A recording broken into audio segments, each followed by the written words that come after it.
Good morning, everybody. I'm Steve Pulaski, back and better than ever with Sleepless with Steve, the show that brings you great film talk, punctuated with a little bit of rock music for good measure. Joining me today, the great, inimitable Dominic Guazon. How are you doing, my friend? I'm doing very well. Thank you so much. And to his credit, he made this immaculate intro for me, which you're going to be hearing a lot more of now and this summer. So thank you very much again for that. No problem. We're hitting the ground running tonight, talking about the only new release of noteworthiness this weekend, Guardians of the Galaxy Volume 2. Another entry into the Marvel machine. Another one. You know, we haven't seen too many Marvel films nowadays. We don't see too many. No, not at all. No, I was going to say, so it's nice to finally have one after. There you go. It's about time. I was going to say. I will say, no, thought it was a drought. Sarcasm aside, though, if you look into the I'm not a big comic book nerd, but I've been doing some research into the Guardians of the Galaxy as a franchise, right? So Superman's been around since the 40s. Captain America's been around for a long time, too. All these superheroes. But the Guardians of the Galaxy, they were a C-level team. That's what I've been hearing around the discussion team. So they're probably the least known Marvel characters to suddenly have this incredible franchise. And I think a lot of that is due to the direction the first film took. And the second one. It's the same director, James Gunn? Yes, James Gunn. Same writer-director. But I would say if the first film wasn't as self-referential, if it wasn't as witty, if it wasn't as cheeky, and if it wasn't as chock full of really good quips and really good writing, I don't think it would be more memorable. You know what I mean? Because, like, it's funny, you know, you compare it to another superhero that nobody heard of 3 years ago. Like, you think about it, nobody heard of Guardians of the Galaxy 5 years ago. You know what I mean? No, or very few people heard. It wasn't a household name. You know what's another one I think that, like, I thought the movie was really good, but not a lot of people liked it, or people liked it. Not a Guardians of the Galaxy was Ant-Man. Oh. And Ant-Man was another superhero. First off, like, I thought the movie did a good job of recognizing the fact that, like, Ant-Man, you know, like, very few people would pay to see this serious, gritty origin story about Ant-Man. And I thought it was well done, but not a lot of people really shared my enthusiasm for it. But it's my point with these Marvel movies based on comic book characters that even probably comic book fans kind of sidelined or ignored initially. It really goes to show that, like, you can still knock one out of the park with these characters. You know what I mean? With these, like, lesser known, like you said, C-level characters. There's a lot of untapped potential here, and I think the first Guardians illustrated that very well. So if you know, I'll give you the floor too to prevent, because you know I'll be talking all night. I'll give you the floor to kind of introduce Guardians of the Galaxy Volume 2. Absolutely. So we only have plot synopsis? The best you can. The best you can. It's basically just iterating a lot of characters. Right. So this is Volume 2, and it knows it's Volume 2. So right away, these are established characters. Marvel, I'll say overall, just in an overall Marvel aspect, because we are living, first of all, even before that, let's talk about how we are living in an age where we have the Marvel Cinematic Universe. I think this is really cinema history, right? For better or for worse, we are living in an age where we have this massive movie franchise in terms of the MCU that is so hyper-connected and self-referential in one another. From Captain America to Iron Man to the Avengers films. No project in cinema history, as far as I know, has gone this far and this big with a franchise like Marvel. Oh, yeah, with so many different characters. I mean, a lot of people argue the Bond series, but the Bond series is really focusing on... They've restarted multiple times. They've not only restarted, but, like, they're ultimately focusing on one character, where Marvel is interweaving so many different characters, so many different storylines. Not to mention, each film's got a different writer and director, which I find amazing. You know what I mean? Except for Guardians. Except for Guardians, absolutely. That's Gunn's baby. You know what I mean? That's absolutely Gunn's baby. But, like, I'm just astonished, though, that they can keep it going so well with these, you know, with so many different, you know, hands in the pot. You know what I'm saying? That's absolutely what astonishes me the most. Marvel has free range. If they choose their characters correctly, they have free range to really do anything. So the noticeable thing is here with the Guardians of the Galaxy is that they really do feel different from the other superhero movies like Captain America or Iron Man. Yes. Which, if you compare those two mini franchises in the MCU, they actually feel rather similar, right? But Guardians of the Galaxy really is Marvel's cinema outing. And I think they're free from any Fox dealings. Because right now, if you delve even further into the comic book movie cinema business, there is this internal debate internal dealings between Fox and 20th Century Fox and Marvel. Because Marvel loaned out, kind of without thinking too far ahead, loaned out Spider-Man and the X-Men out to Fox. Yes. So for the longest time... And Daredevil, too, if I'm not mistaken. Yes. Yeah, so anytime you see... So the upcoming Spider-Man Homecoming movie, that's going to be a loan from 20th Century Fox to Marvel. So they're going to work in conjunction with it, and this is a very special permission for it. But let's get back to Guardians of the Galaxy, right? So we have these established characters, Star-Lord played by Chris Pratt, yes, also a.k.a. Peter Quinn. You have Gamora, Zoe Saldana, and then Drax, played by Dave Bautista. My WWE connection, big wrestling fan here. Let's see. Bradley Cooper returns as the voice of Rocket Raccoon. And then finally, Vin Diesel as Baby Groot. It's a great time to be Vin Diesel between this and Fate of the Furious. Yes. It is a great time to be Diesel, I'll tell you right now. And you know what? Vin Diesel has an incredible track record of voice acting in roles that really don't need a lot of dialogue. No, they don't. So I'm talking, of course, Groot, and then the Iron Giant. Oh yeah, that's another one. He doesn't say much in that either, and no. I'm blanking out on others, but he does voice acting, and he picks roles where he doesn't have to say a lot. Yeah, it's like in Fate of the Furious, where outside of grimacing and doing things with his eyes, he doesn't have to do too much. Talk about family, the cars and the family. You know, actually, it's funny. Loyalty. Out of all of Vin Diesel's movies, after 8 Fast and Furious movies, Guardians in only 2 movies has already put Vin Diesel in a more family-oriented movie than Fast and the Furious. True. Guardians feels much more like a not family-oriented movie as if it's family-friendly, but I'm saying the concept of these characters as a family and the thematic relevance yes, it very much plays into this. So the characters are extremely tight-knit, which is really what you're going for here. The personalities played out in the first movie and the aesthetic. So I'll say the first and foremost, the thing that struck me about Guardians 2 is that its aesthetic is so incredibly strong, which is a holdover from the first movie, and they haven't let it down at all. So from the musical aesthetic and its very, very well-picked soundtrack, unlike, Suicide Squad, you can make a parallel between DC's Suicide Squad and Marvel's Guardians, right? And, Suicide Squad, they picked a bunch of songs there and just kind of threw them in. Like, oh, we're going to put Fortunate Son here in the scene with a helicopter, right? Oh, cool. And then Ballroom Blitz in the trailer. And it's like, it just felt cheap, right? It didn't really play into it at all. Whereas Guardians, from the very get-go, from the first movie, it was set in the 70s, right? Or not set in the 70s. The character was seeped in this mid-70s aesthetic. So it felt completely natural. And its soundtrack was, I think, very well put together. Oh, I do too. I mean, it was because they call even the soundtracks too. They call mixtapes. Like I know the soundtrack for this one is called like the Awesome Mix Volume 2 or something like that.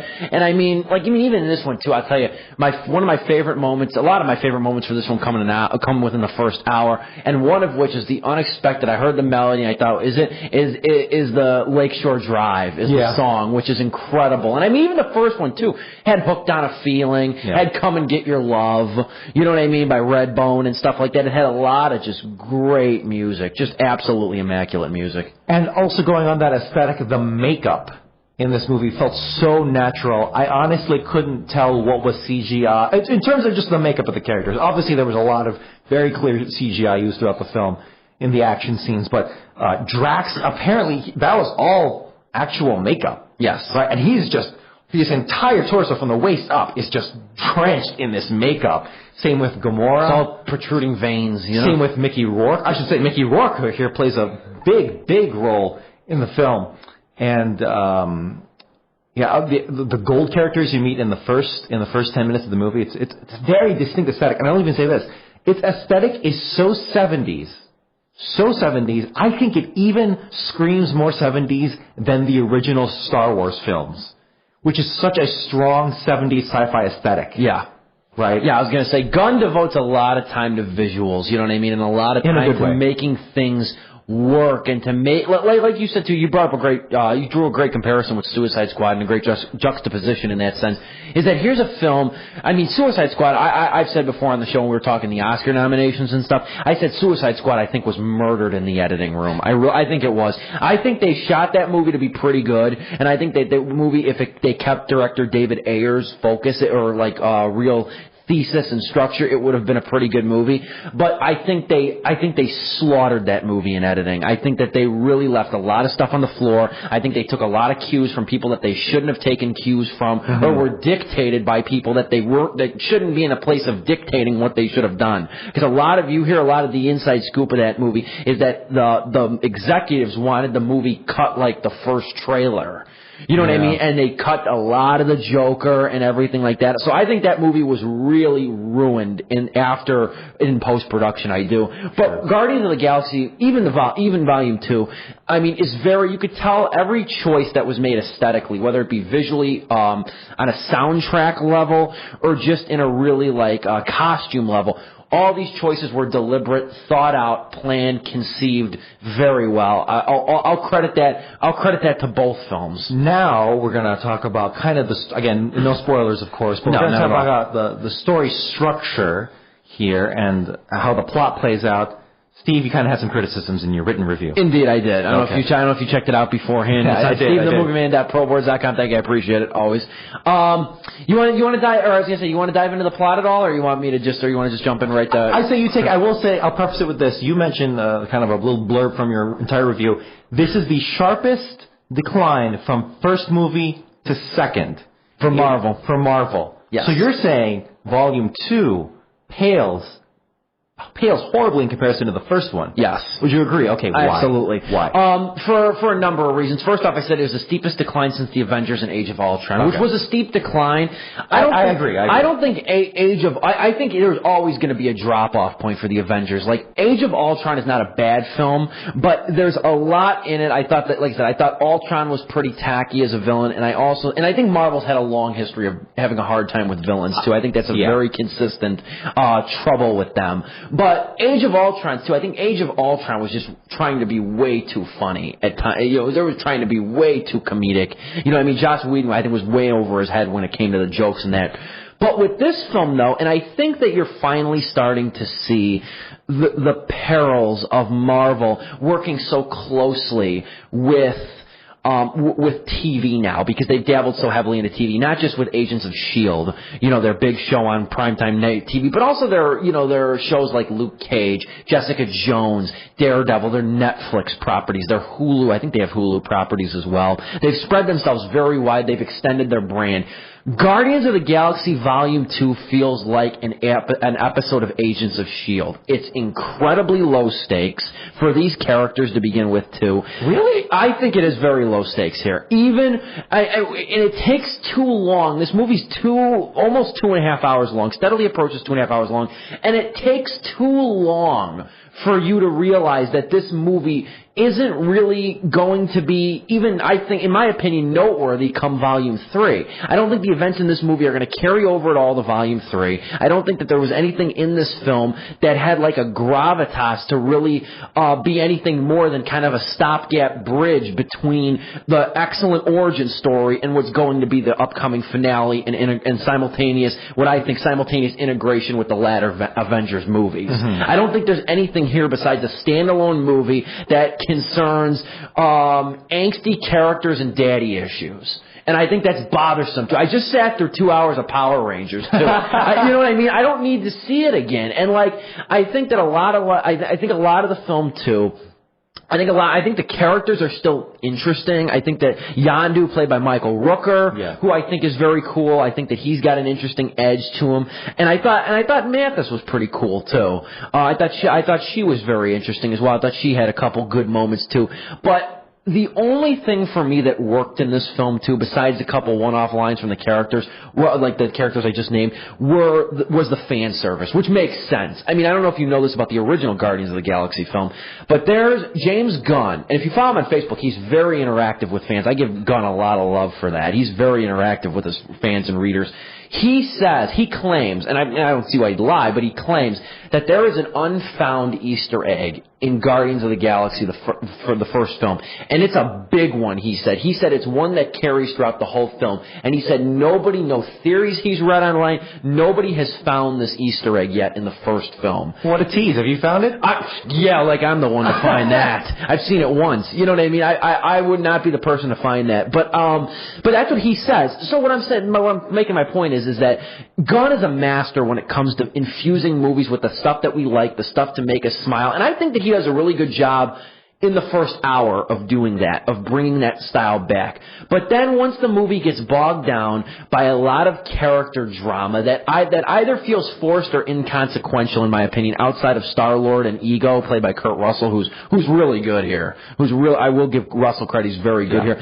Outside of that, this is a very weak follow-up to what was an immaculately told misfit origin story. So you didn't like the drama. So this is not a spoiler. This happens in the first 20 minutes, right? Ego, played by Kurt Russell, is Peter's father. That's not a spoiler, right? No. He comes out. That's like he says that in his first. No, that's one of his first lines. But yes, you did not like how that drama played out. I didn't like how the film was all of that drama. And first off, the crew splits up. Star-Lord, Gamora, and Drax go with Ego to his planet, which is like an extension of himself or whatnot. Like they say, like you wouldn't invite I think they make they draw some sort of comparison, like they wouldn't draw like a dog wouldn't draw a flea to his back or something like that. Or like this planet that Ego lives on is like an extension of himself. So you got Star-Lord, Gamora, and Drax separating. Meanwhile, Rocket the Raccoon and Baby Groot, they kind of stay off to repair the ship, but then get kind of sidetracked by Yondu when Yondu comes, and then there's that whole thing with the stupidly named Taserface. You know what I mean? That whole thing plays out. So first off, the crew splits up, which I was more or less expecting, but I wasn't a big fan of. Couple that with the fact that what you essentially get is a lot of drama that doesn't really reach those like the heights of agony that I was hoping for. You get Gamora meeting Nebula, played by Karen Gillan, who was just in the circle. She was Amy in the circle. Yes. No one. I don't think anyone recognizes that as Karen Gillan, because I don't. Again, actually, I should have mentioned her too. Nebula in this movie, the blue lady, assassin ball chick. She is just drenched, even more so than Batista. She is drenched in makeup and prosthetics. I mean, it's insane. I barely recognized her. Oh yeah, it wasn't until the credits that I reminded, and even Aisha too, the woman who runs the Sovereign Race. She's played by Elizabeth Debicki from The Great Gatsby, from Baz Luhrmann's film. I think she didn't play Daisy. That was the woman from Shame. I can't think of her name right now. Mumford and Son's girlfriend. Yes, I can't think of her name right now because she was big for a little bit and then she kind of like dipped in popularity. That's fine. She was in Inside Llewyn Davis. Carey Mulligan. Carey Mulligan. She was in Inside Llewyn Davis too. Yes. Yeah, I'm an expert, but anyway, that's what it really felt to me. It felt like an episode that would have been great for a TV series, but for a 9-figure budget, highly anticipated sequel, it feels like it's going to wind up being forgotten by the time Volume 3 inevitably rolls around. Like I think all the situational drama from this movie is going to be lost in Volume 3. You know, I can actually see that happening. Well, I don't know. This is going to be a standalone picture in the way that I see it. I think Marvel also has that problem with many of its sequels, right? No one really remembers Iron Man 2, or even 3 for that matter. Which I thought 2 was decent. I thought 2 was better than 3. I thought Iron Man 2 was better than 3, which I know a lot of people disagree on. But I mean, I thought 3 was overstuffed. I thought 2 was at least fine. It was a come down. Don't get me wrong, because Iron Man is so great. You know what I mean, for like new contemporary Marvel. You know, but what did you go into your opinion? I'm talking too much. No, it's fine. The Thor series never really took off. I actually thought the second one was better than the first. But I think the only outlier out of all Marvel sequels is probably Captain America: Winter Soldier. Yes. Right? Because it played it feels like a way different movie than the first. So the first movie, going back to Captain America: The First Avenger, that is World War II based, right? It takes place in the 40s. Which was really different from Marvel. It's very different. Instead of that candy-colored cityscape aesthetic, you got like a very, old Americana. The filters, you could just see the filters instantly. That was a cool movie. I wasn't the biggest fan of that, but that was a cool movie. Yeah, that was a cool movie. And then the second movie in Captain America was Winter Soldier, and it was such a political drama. Like Robert Redford. They got Robert Redford from All the President's Men. Probably his crowning achievement one of his crowning achievements in cinema, right? They actually got him to play into this political drama. Yeah, I love Redford. About conspiracy theories and whatnot. And that's the thing. I think the problem with Marvel is that they don't have their movies feel so different from their first to their second. Like Iron Man 1 and 2 don't feel all that different from one another, which is why everyone forgets the second.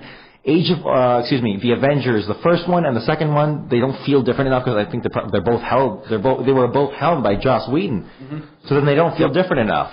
Captain America is that outlier. Yes, and I think perhaps in part because it is also that maybe the only connection I can make now between the reason that the Avengers and Age of Ultron had such a significant dip in quality, in my opinion, same with Guardians, is that maybe they're maybe helmed by the same person, like you said, so they get that kind of like they're doing the same thing again. Even though I'd argue that like I think Guardians of the Galaxy is fighting with like its own originality and its own voice versus Marvel formula. Yeah. I think there's a clash here. I still don't know how they're gonna throw them into. I feel like throwing them into the mix of when everyone finally comes together for the big Infinity. I think it's gonna be messy. I think it's gonna be messy too. I think it's gonna be messy. I don't think it's gonna be bad. I think it's gonna be messy, and I don't think. I mean, unless you make a 4-hour movie, you're not gonna get these characters. You're not gonna get these characters the way you want them. I think, or the way that like people want them too. I think it's gonna be messy trying to put these characters together. But I said the first film works so well for a number of reasons. But the first film works. First Guardians. Yeah, the first Guardians. Excuse me, I gotta identify. The first Guardians of the Galaxy works so well because it was defined by this one line in the first movie when they all stand they're like kind of they're sitting around a spaceship and then they all like stand kind of in unison or whatever, they're one by one or whatnot, they all stand up and then Rocket Raccoon goes, well, now we're all standing. Bunch of jackasses. That's the thesis of the movie, is that these characters know that they couldn't handle a movie on their own, in their own like self-meta world. They couldn't handle a movie on their own, each individual character. But they're also nothing without each individual, without them to their side. And that's the one thing I will say with this movie. It's got a good intention because it's trying to show that it's got this group of characters that are so used to being on their own. They're loners. They don't really have a place together. And now they're struggling to kind of be a unified collective. You know what I mean? And work as a collective. There was a lot of internal drama for every single one of these characters. Yes, and I think that the movie's either the movie is so dichotomous. Volume 2 is either there's too much of that internal drama that plagues each character, and then there's either too much kaleidoscopic sensory overload, color vomit action. I was about to say, as much as I'm praising the makeup, some of those CGI action scenes. That was like vomit on the screen. Like, oh geez, come on, man. I mean, look at the poster. I mean, look at the film's poster. I play video games, like very bright, colorful video games. That was way too much for me. Even it's a vomited rainbow. I think I called it in my review. I mean, and like I said, I didn't hate it, and it's fun. I still think it's I would say maybe bottom 5 for new Marvel. I still don't think it's as bad as X-Men Apocalypse. That was horrible. I still hold by that. In the modern day of superhero movies, that's the worst by far. Really? Yeah. Out of even stuff coming out of DC? I would say modern day superhero movies. I would say X-Men Apocalypse, in my opinion, was. Oh, do I want to say this? You know what? I'm gonna say it because I think that the movie I'm gonna say is an inch better than this. I'm gonna say I'd rather watch Batman versus Superman again than X-Men Apocalypse. No, absolutely, it's an inch better, which is not much. Like those two, it depends on what side of the bed I wake up in the morning, saying which one's worse. But I would say Apocalypse is far worse. I'll tell you what. Here's the thing. This goes back into that internal cinema business, right? X-Men are owned by Fox. Yes. Fox helmed Apocalypse. Mm-hmm. So technically, you can't really blame that one on Marvel because that's not part of the MCU. No. Anything X-Men related is not. It's hard not to. It's a property MCU. too. But yes, when you get in that studio drama, it's going to be. Yeah. It's murky. We will come back and touch on this after a couple songs. I'm Steve Pulaski, joined by the great Dominic Guazon. We are talking Guardians of the Galaxy Volume 2. Going to take a bit of a break and play some music, but we will be back in Ode to Maybe by Third Eye Blind, coming at you on your home for pure rock.